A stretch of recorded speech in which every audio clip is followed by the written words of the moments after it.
मेरा नाम, नंबर, बाकी डेटा कैसे मिल गया? इसका मतलब कोई अंदर से लीक किया तभी तो। बहुत कोई का तो कल अप्लाई किया, आज मिल गया है। कैसे 10 रुपये पीस, कैसे पीस खरीदते हैं? 10, 12, 15। मतलब 12 रुपये में एक नंबर का या पूरा लिस्ट का है? एक नंबर पूरा लिस्ट। अच्छा, एक नंबर का 10 रुपया देते हैं ना। जैसे आप बोल रहे थे ना कि आइए यहाँ मिलिए, सामने से बात करते हैं, मान लीजिए पहुँच गया कोई आदमी, तब फिर कितना सेटिंग भी रहता, बात भी कर लेगा। अच्छा, बात भी कर लेगा वहाँ का आदमी, SBPDCL का, कि हाँ भाई यहीं से फ़ोन गया है। ऐसा भी लोग है। हम लोग सब इंडिया में बैंक अकाउंट्स को टारगेट करने वाले कॉमन स्कैम्स में KYC update scams, electricity bill fraud, e challan scams, online investment fraud और डिजिटल अरेस्ट स्कैम्स भी शामिल है। चोरी किए गए फंड्स म्यूल अकाउंट्स के थ्रू बहुत तेजी से मूव किए जाते हैं, जिससे कि रिकवरी बहुत मुश्किल हो जाती है।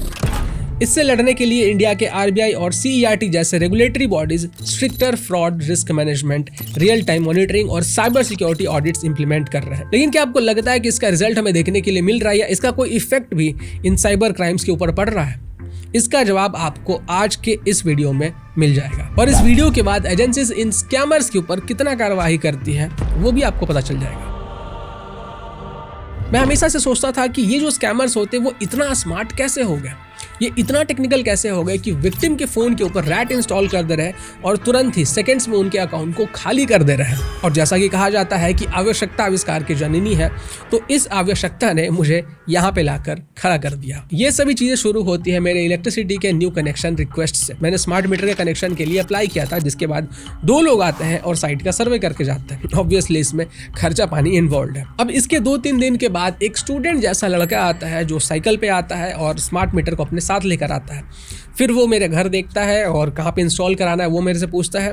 फिर उसके बाद वो स्मार्ट मीटर इंस्टॉल कर देता है। ये जो लड़का था वो मेहनती लग रहा था, एक स्टूडेंट लग रहा था, शायद ये पढ़ाई भी कर रहा हो साथ में और पार्ट टाइम जॉब कर रहा हो पॉकेट मनी के लिए। तो इसीलिए मैंने इसे बिना मांगे टिप दिया और ये टिप आगे जाके मुझे हेल्प भी करता है। तो मेरा जो स्मार्ट मीटर था वो अराउंड 1-2 बजे के आसपास इंस्टॉल हो गया था और उसके ठीक 1-2 घंटों के बाद ही मुझे व्हाट्सएप के ऊपर मैसेज आता है कि आपका जो स्मार्ट मीटर का कनेक्शन है ना, उसको इनेबल करने के लिए, उसके KYC के लिए आपको ये APK इंस्टॉल करना होगा और फिर वेरीफाई करना होगा, नहीं तो आपका जो कनेक्शन है वो स्टार्ट नहीं होगा। ना इससे पहले कि मैं कोई एक्शन लेता, मेरे दिमाग में 2 चीज़ें चल रही थी। पहला, ये मुझे बेवकूफ़ समझ रहा होगा कि इसने जो APK फाइल मुझे भेजा है मैं वो इंस्टॉल करूँगा और इसके जहाँ से मैं आ जाऊँगा। दूसरा, या तो मैं इससे इन्फॉर्मेशन निकलवा सकता हूँ और इसके जड़ तक पहुँच सकता हूँ कि आखिर इसके पीछे कौन लोग इन्वॉल्व है। मैंने जब इसे व्हाट्सएप कॉल किया तो इसने फ़ोन उठाया। मैंने पूछा इससे कि आप कौन हो और कहाँ से बात कर रहे हो।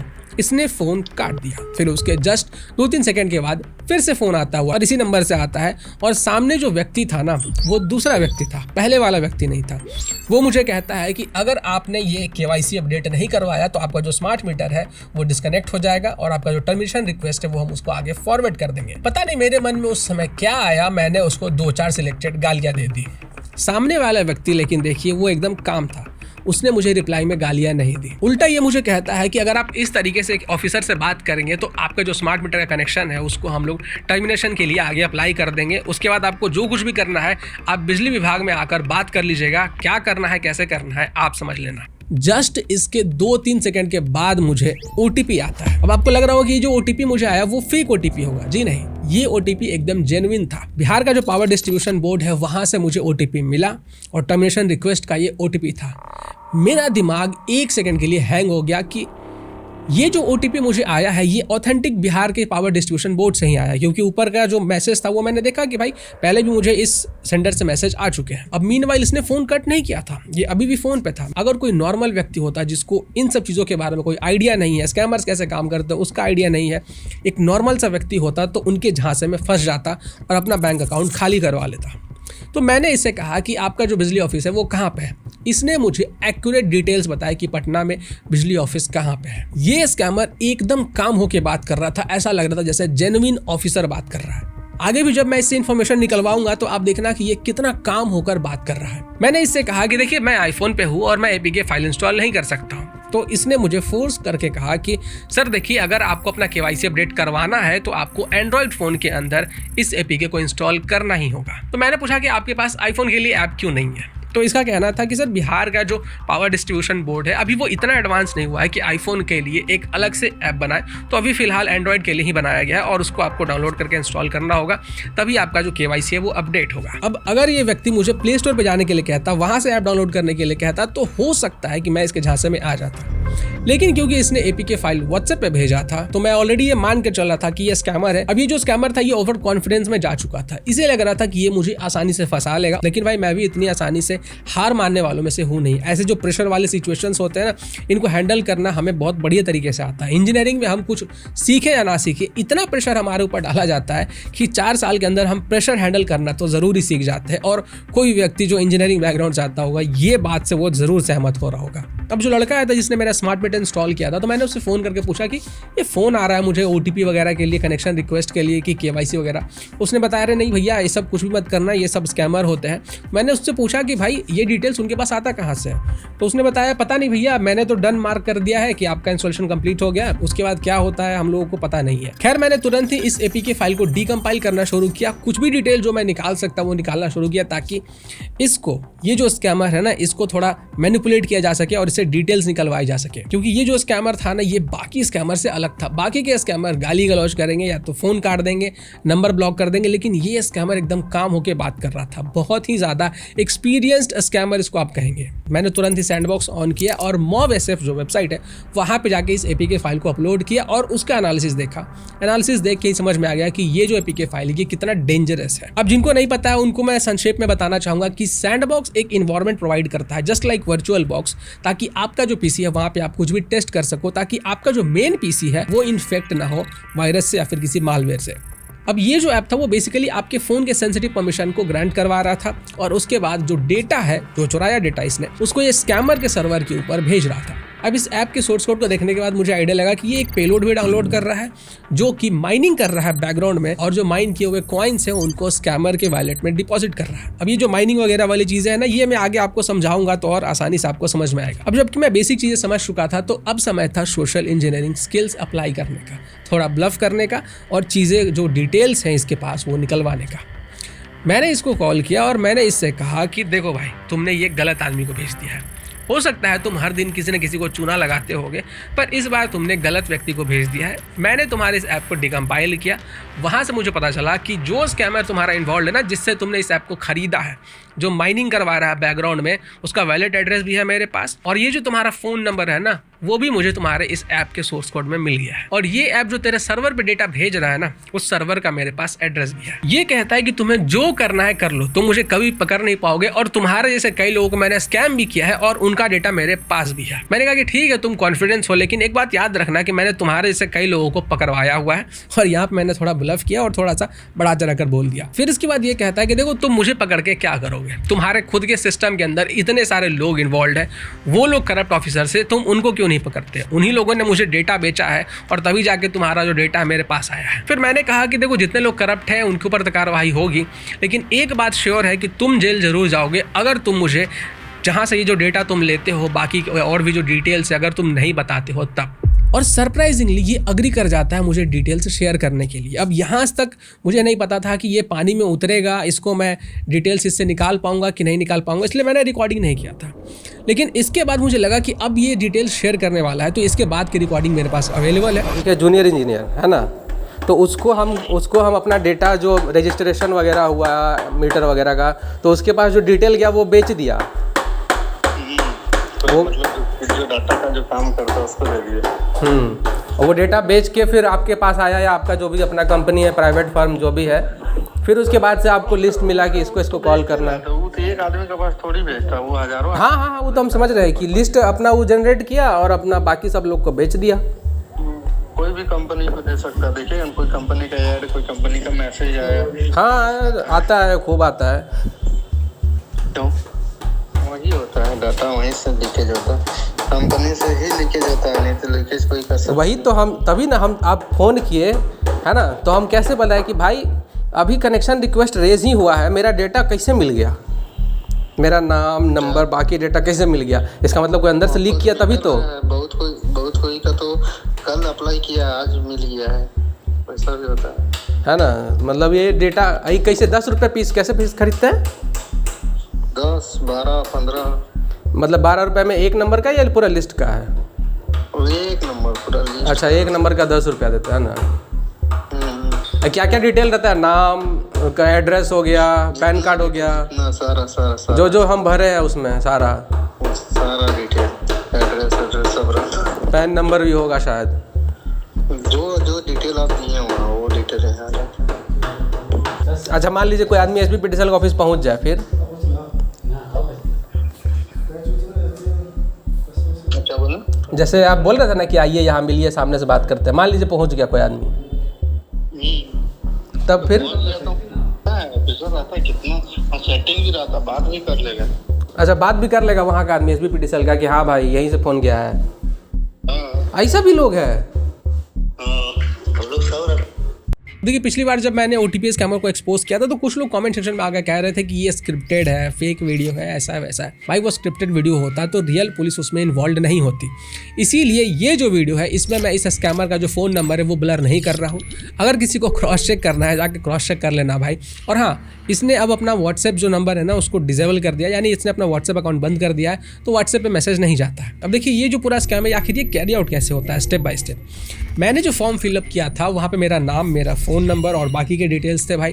तो उस डेटा को ये जो करप्ट ऑफिसर्स होते हैं, जूनियर इंजीनियर्स हो गए और जो बाकी के ऑफिसर्स होते हैं, वो उसको सेल कर देते हैं इन स्कैमर्स को। लिस्ट होता है पूरा कि कितने लोगों का आज इंस्टॉल हुआ है, वो लिस्ट ये लोग सेल कर देते हैं कुछ पैसों के लिए। तो मैंने जो स्मार्ट मीटर इंस्टॉल करवाया, तो जो लड़का था जिसने मेरा स्मार्ट मीटर इंस्टॉल किया उसने डन मार्क किया। व्हाट्सएप ग्रुप होगा या फिर कहीं पे अपडेट करना होगा, उसने अपडेट किया और अपडेट करते ही ये ऊपर पहुंचा हायर अथॉरिटीज़ तक। उन लोगों ने डन मार्क किया और वो जो डेटा था वो बेच दिया। बेचकर ये डेटा जो था वो गया कहाँ? ये डेटा गया स्कैमर के पास जो इस स्कैमर ने खरीदा था। अब इस स्कैमर ने मुझे APK फाइल भेजा कि ये आप इंस्टॉल करो, आपका KYC होगा तभी आपका जो कनेक्शन है वो चलेगा, नहीं तो आपका कनेक्शन डिसेबल हो जाएगा। अब बहुत सारे लोगों के मन में ये आ रहा हो कि आखिर इसने टर्मिनेशन रिक्वेस्ट का जो OTP है वो रेस कैसे किया। देखिए, इसके पास मेरे बहुत सारे डिटेल्स थे भाई। स्मार्ट मीटर का नंबर हो गया, मेरा फ़ोन नंबर हो गया। तो बिहार का जो पावर डिस्ट्रीब्यूशन बोर्ड है उनके बहुत सारे ऐप्स हैं, वहाँ पर जाकर अगर आप टर्मिनेशन रिक्वेस्ट रेस करोगे तो वहाँ पे कंज्यूमर नंबर पूछता है, नाम वगैरह पूछता है, उसके बाद आप टर्मिनेशन रिक्वेस्ट रेस कर सकते हैं। तो वहीं से इसने रेस किया था। सोचिए कि इसने कितना दिमाग लगाया होगा स्कैम करने के लिए। ये स्कैमर अपने आप को हर तरीके से एकदम ऑथेंटिक दिखा रहा था, काम होके बात कर रहा था, टर्मिनेशन रिक्वेस्ट के लिए OTP भी सेंड कर दिया। और आप सोचिए कि हमारा जो पर्सनल डेटा है वो कितना ज़्यादा अनसिक्योर्ड है हमारे कंट्री में। इस डेटा का इस्तेमाल करके भाई किसी को भी ब्लैकमेल किया जा सकता है, उसके बैंक अकाउंट खाली किए जा सकते हैं या अलग अलग तरीके के स्कैम और किए जा सकते हैं। सोचिए कि ये जो करप्ट ऑफिसर्स होते हैं भाई चंद हजार रुपयों के लिए हमारे डेटा को बेच देते हैं। किसी की लाइफ सेविंग हो सकती है भाई, किसी ने अपने बच्चे की शादी के लिए पैसा रखा होगा, कोई अपने बच्चे की पढ़ाई के लिए पैसा रखा होगा और उनके अकाउंट खाली कर दिए जाते हैं इन करप्ट ऑफिसर्स के कारण। अगर गवर्नमेंट इनके ऊपर कार्रवाई नहीं करती है तो वो दिन दूर नहीं है कि कभी ना कभी ये जो नेता है, ये जो पुलिस वाले हैं, इनके साथ भी कभी ना कभी ये फ्रॉड जरूर ही होगा। खैर, अब आते हैं अपने इस स्कैमर के ऊपर और मैं आपको समझाऊंगा कि आखिर सोर्स कोड में मुझे क्या क्या मिला, ये जो पूरा ऐप था वो कैसे काम कर रहा था और ये जो ऐप है ये इस स्कैमर के पास आखिर आया कैसे। तो इस ऐप को डिकम्पाइल करने के बाद इसके सोर्स कोड को मैंने पढ़ना शुरू किया। लेकिन ये जो स्कैमर था ना, जिसने इस ऐप को बनाया था, ओरिजिनल जो डेवलपर था वो भी बहुत चालाक था।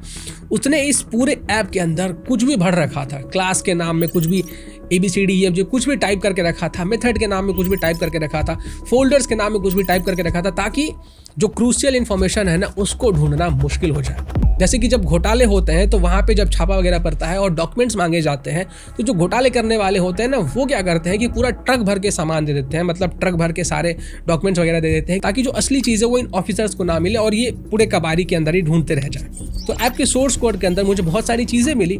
उसके बाद फिर मैंने शुरू किया इस ऐप का डायनेमिक एनालिसिस। डायनेमिक एनालिसिस का मतलब होता है कि ये ऐप जब रन हो रहा है उस समय पे ये क्या रिक्वेस्ट वगैरह सेंड कर रहा है, डेटा कहाँ से आ रहा है, डेटा कहाँ पे जा रहा है, बैकग्राउंड में ये क्या क्या कर रहा है, इसी को कहा जाता है डायनेमिक एनालिसिस। अब जो ओरिजिनल डेवलपर था ना इस ऐप का, जो सबसे पहला स्कैमर होगा जिसने इस ऐप को बनाया, वो भी बहुत पहुंची हुई चीज़ था। उसने क्या किया हुआ था, इस ऐप का SSL पिनिंग किया हुआ। SSL पिनिंग का मतलब होता है कि ये ऐप जहाँ पे डेटा भेज रहा है जिस सर्वर के ऊपर, उसको बीच में से हम लोग ऐसे ही गैदर नहीं कर सकते हैं, उसका इन्फॉर्मेशन हम लोग बीच से ही नहीं निकाल सकते हैं। मैंने जेनी मोशन एमुलेटर के अंदर इस ऐप को रन किया और इसका जो नेटवर्क रिक्वेस्ट वगैरह वगैरह था उसको कैप्चर करने के लिए बर्ब सूट का इस्तेमाल किया।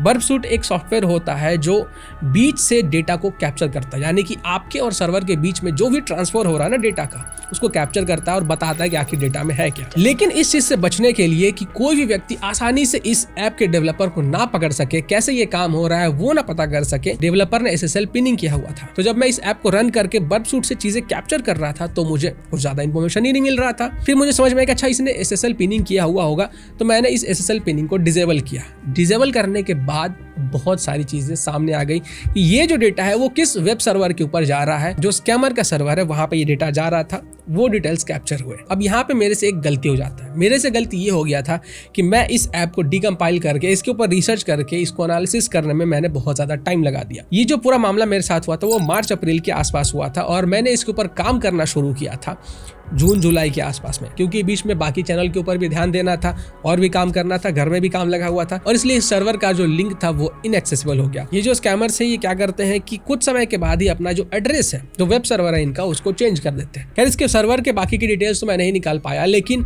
जो डेवलपर है जिसने ओरिजिनली इस पूरे APK फाइल को बनाया था उसका जो मोनेरो का वैलेट एड्रेस था वो मुझे मिल गया। अब ये जो मेरा रिसर्च था ये तब और ज्यादा एक्यूरेट हो गया जब मैंने इस स्कैम के बारे में ट्विटर पे डाला और साथ में इंस्टाग्राम पे भी डाला, और उसके कुछ दिनों के बाद क्विकहिल ने भी ऐसे ऐप्स के ऊपर एक आर्टिकल पब्लिश किया। जिनको नहीं पता उनको मैं बताना चाहूंगा कि क्विकहिल एक रिनाउंड एंटीवायरस कंपनी है। खैर आगे बढ़ते हैं और समझते हैं कि ये ऐप आखिर बैकग्राउंड में काम कैसे कर रहा था। अब देखिए व्हाट्सएप के ऊपर जैसे ही आपको APK फाइल रिसीव हुआ, आपने उसको डाउनलोड किया, इंस्टॉल किया। इंस्टॉल करने के बाद इसने आपके परमिशंस ले लिए, उसके बाद बैकग्राउंड में ये रन होता रहेगा। अब जैसे ही आप इस ऐप को ओपन करते हो तो वहाँ पे आपको एक फेक UI शो होता है। अब मान लीजिए कि आपने ICICI बैंक का APK इंस्टॉल किया, आपको भेजा गया ICICI बैंक का, तो आपको ICICI बैंक का UI शो होगा। अगर आपको HDFC बैंक का APK सेंड किया गया तो आपको HDFC बैंक का UI शो होगा। अगर आपको PM किसान का भेजा गया तो उसका UI शो होगा। अगर आपको स्मार्ट मीटर कनेक्शन का भेजा गया तो उसका UI शो होगा। अगर आपको RTO चालान का भेजा गया तो उसका UI शो होगा। सो बेसिकली ये जो सारे ऐप्स होते हैं ना वो एक ही होते हैं अंदर से, ऊपर से बस जो UI होता है वो चेंज कर दिया जाता है अपने हिसाब से कस्टमर को फंसाने के लिए। और जैसे ही आप अपना डेटा फिल करते हैं तो वो जो डेटा है वो स्कैमर के सर्वर पे चला जाता है जो वहाँ पे सेव हो जाता है। अब कभी कभी ये लोग आपको एक छोटा सा पेमेंट करने के लिए कहेंगे, 1 रुपये का, 2 रुपये का, 10 रुपये का।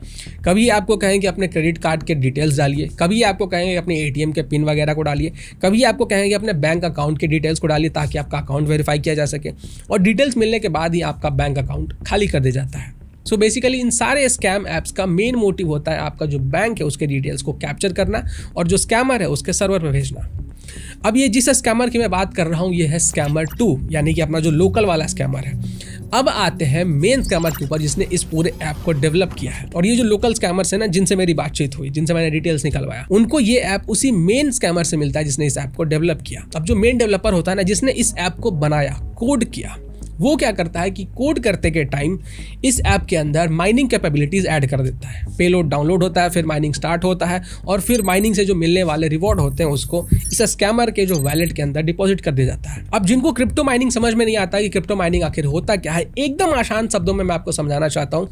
क्रिप्टो माइनिंग का मतलब होता है कि जो बहुत सारे क्रिप्टो करेंसी है ना, जैसे कि बिटकॉइन हो गया, इथेरियम हो गया और अपने केस में मोनेरो हो गया, तो इनका एक अपना नेटवर्क होता है और इस नेटवर्क को चलाने के लिए ना कॉम्प्लेक्स मैथ प्रॉब्लम को सॉल्व करना होता है। और इस कॉम्प्लेक्स मैथ प्रॉब्लम को सॉल्व करने के लिए हमें कंप्यूटेशनल पावर चाहिए, जो कि आपका फ़ोन का CPU हो गया, आपका ग्राफिक्स कार्ड हो गया, आपका PC हो गया। तो ये जो डिवाइसेस होते हैं ये इन कॉम्प्लेक्स मैथमेटिकल प्रॉब्लम्स को सॉल्व करते हैं और उन प्रॉब्लम्स को सॉल्व करने के रिवॉर्ड में उनको मिलता है उसी कॉइन का एक हिस्सा।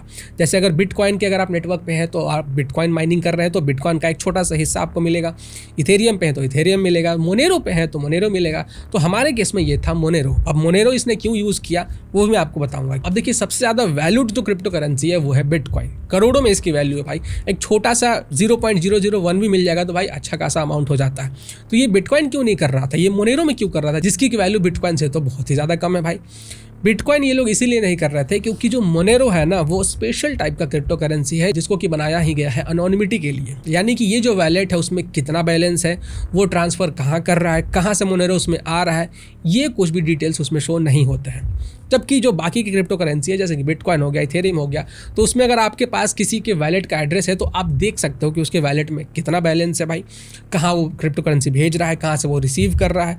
ये सेम एकदम आपके बैंक के तरीके से ही होता है, बस फ़र्क यहाँ पे इतना होता है कि किसी के वैलेट का एड्रेस अगर आपके पास है तो आप देख सकते हो कि क्या क्या ट्रांजेक्शंस हो रहे हैं। लेकिन मोनेरो के केस में ऐसा नहीं होता है, इसीलिए ये स्कैमर मोनेरो यूज़ कर रहा था।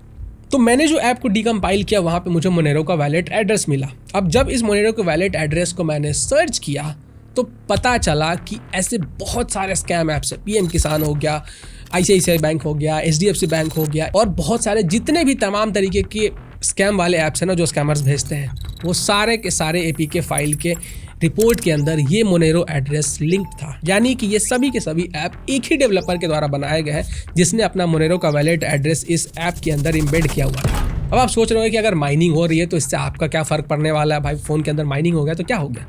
माइनिंग से आपका बैटरी बहुत जल्दी ड्रेन होगा, ऊपर से आपका जो मोबाइल है या जो आपका टैबलेट है वो बहुत जल्दी डिग्रेड होगा, क्योंकि बहुत हीट हो रहा है तो उसके कारण आपका मोबाइल जल्दी ख़राब होगा। तो ये तो अलग ही पार्ट हो गया। एक तो वो स्कैमर हो गया जिसने आपके बैंक अकाउंट के डिटेल्स को कैप्चर किया और उससे आपका बैंक खाली कर दिया। दूसरा स्कैमर, ये जो ओरिजिनल स्कैमर जिसने इस ऐप को बनाया, वो इस्तेमाल कर रहा है आपके मोबाइल फ़ोन को माइनिंग करने के लिए और वहाँ से रिवार्ड लेने के लिए। तो ये जो ओरिजिनल डेवलपर स्लैश स्कैमर होता है, ये क्या करता है कि इस ऐप को बनाता है, उसमें माइनिंग कैपेबिलिटीज़ ऐड करता है और फिर इसको टेलीग्राम के ऊपर, डार्क वेब के ऊपर कम रेट में बेच देता है। इससे उसको फ़ायदा ये होता है कि पहले तो उसको पैसा मिल गया भाई इस ऐप को बेचने का, इसके साथ साथ ही उसको मिल गए बहुत सारे अनलिमिटेड क्लाइंट्स जिनके कि फ़ोन के ऊपर ये ऐप इंस्टॉल होगा और माइनिंग होगी और फ्री में इसको रिवार्ड मिलता रहेगा और कोई इसे पकड़ भी नहीं पाएगा। वहीं पे अगर ये काम ये खुद करता कि लोगों के फ़ोन में इस ऐप को इंस्टॉल करवाओ फिर वहाँ से माइनिंग करवाओ, तो ये कितने ही लोगों के फ़ोन में इंस्टॉल करवा पाता और उससे ये कितना ही रिवार्ड जनरेट कर लेता। इस तरीके से इन स्कैमर्स को बेचने के बाद इसके पास अनलिमिटेड फ़ोन मिल गए। अब ये जो लोकल स्कैमर है, जिन जिन लोगों को स्कैम करेंगे, अगर उनको स्कैम नहीं भी कर पाएंगे तो एटलीस्ट उनके फ़ोन में जैसे ही ये ऐप इंस्टॉल होगा तो ये जो ओरिजिनल डेवलपर या जो स्कैमर है ओरिजिनल वाला, उसके वैलेट में मोनेरो कॉइन्स ऐड होते जाएंगे। अब जो लोकल स्कैमर था उसका तो पार्ट मैंने आपको बता दिया कि ये ऐप कैसे आपके डेटा को कैप्चर करके सेंड कर रहा था। अब जो बैकग्राउंड में जो दूसरा स्कैम चल रहा है, आपका जो मोबाइल है वो लॉक्ड है कि नहीं, आपका जो फ़ोन है उसका जो बैटरी है वो कितना % बचा हुआ है, तो ये ऐप इन चीज़ों को मॉनिटर करते रहता है और हर 5 सेकंड में मॉनिटर करता है। जैसे ही इसे पता चलता है कि आपका फ़ोन लॉक्ड है, तब ये क्या करता है कि एक पेलोड डाउनलोड करता है और माइनिंग स्टार्ट कर देता है। जैसे ही माइनिंग स्टार्ट करता है उसके बाद जो रिवार्ड मिलता है उसको ये जो स्कैमर है, जो ओरिजिनल स्कैमर है, उसके वैलेट में डिपॉजिट कर देता है। जैसे ही इसे दिखता है कि फ़ोन अनलॉक्ड हुआ है तो ये क्या करता है, वापस से मॉनिटरिंग स्टेट में चला जाता है ताकि यूज़र जो है जिसका फ़ोन है ये उसको पता ना चले। फिर ये वेट करता रहता है कि कब ये फ़ोन लॉक होता है और फिर से ये माइनिंग स्टार्ट करे। जैसे ही फ़ोन लॉक होता है फिर से ये माइनिंग स्टार्ट कर देता है और बैकग्राउंड में रन होने लगता है। तो इस तरीके से जो पहला डेवलपर है, जो पहला स्कैमर जिसने इस ऐप को बनाया, उसके वैलेट में मोनेरो जो क्रिप्टो करेंसी है वो ऐड होता जाता है। अब इन शॉर्ट में अगर आपको बताऊं तो ये पूरा नेटवर्क कुछ ऐसे काम करता है। एक डेवलपर जो कि ओरिजिनल स्कैमर जिसने इस ऐप को डेवलप किया, उस ऐप के अंदर माइनिंग कैपेबिलिटीज ऐड की, अपना वैलेट एड्रेस ऐड किया जिसमें कि जो कॉइन्स होंगे माइन होने के बाद वहाँ पे स्टोर हो जाएंगे। इस ऐप को ओरिजिनल स्कैमर और डेवलपर ने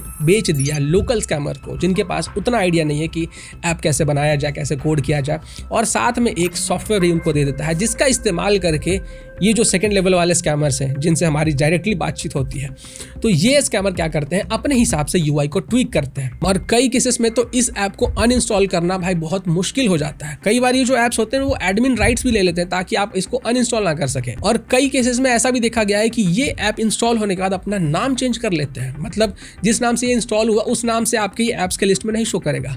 कभी ये वाईफाई के नाम से शो होगा, कभी ये सेटिंग्स के नाम से शो होगा, तो कभी किसी और नाम से शो होगा। तो आपको लगेगा कि ये कोई सिस्टम का ऐप है, इसको क्यों अनइंस्टॉल करना। तो कुछ इस तरीके से ये जो पूरा नेक्सस है वो काम करता है। और आप सोचिए कि हमारा जो डेटा है इंडिया के अंदर वो कितना सिक्योर है, आपका पर्सनल डेटा कितना सिक्योर है। आप कहीं पे भी अपना डेटा फिलअप करते हैं तो वो कितना सिक्योर है।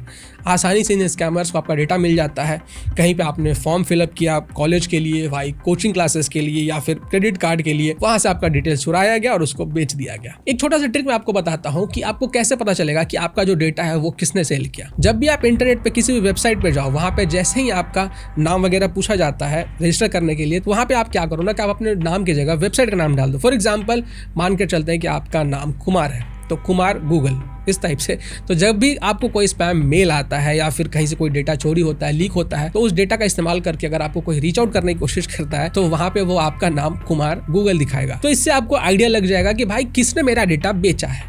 अगर आपको स्पैम मेल्स आ रहे हैं तो भी आपको पता चल जाएगा कि किसने आपका डेटा बेचा है जो आपको स्पैम मेल्स आ रहे हैं। बाकी जितना मुझे टाइम मिला उस टाइम में मैंने जितना रिसर्च हो सका उतना मैंने किया। टाइम की थोड़ी सी कमी है इसलिए बहुत ज़्यादा डिटेल में मैं रिसर्च नहीं कर पाया, क्योंकि उसके लिए बहुत टाइम एफर्ट चाहिए और टाइम की थोड़ी सी कमी है मेरे पास, क्योंकि बहुत सारी चीज़ें हैंडल करनी होती है और अकेले सब कुछ हैंडल हो नहीं पाता है। तो इस वीडियो को जितना हो सकता है शेयर कीजिए और लोगों को जागरूक कीजिए और इन स्कैम से अपने आप को बचाइए, और साथ में उन अथॉरिटीज़ तक भी ये वीडियो पहुंचाइए जो लोग इन स्कैमर्स के ऊपर ढंग से कोई सख्त कदम नहीं उठाते हैं, और गवर्नमेंट के ऊपर भी प्रेशर बनाइए कि हमारे डेटा को सिक्योर करें। नहीं तो ये जो स्कैम है ये कभी बंद नहीं होने वाला है, ये चलते ही रहेंगे और धीरे धीरे ये अपडेट ही होते जाएंगे। और अगर आपको ऐसे टेक्निकल वीडियोस हैकिंग से रिलेटेड जो केस स्टडीज होते हैं, कैसे कैसे हैक को कैरी आउट किया गया, उनके ऊपर अगर आपको डिटेल्ड रिसर्च वीडियो चाहिए तो कमेंट करके जरूर बताइएगा।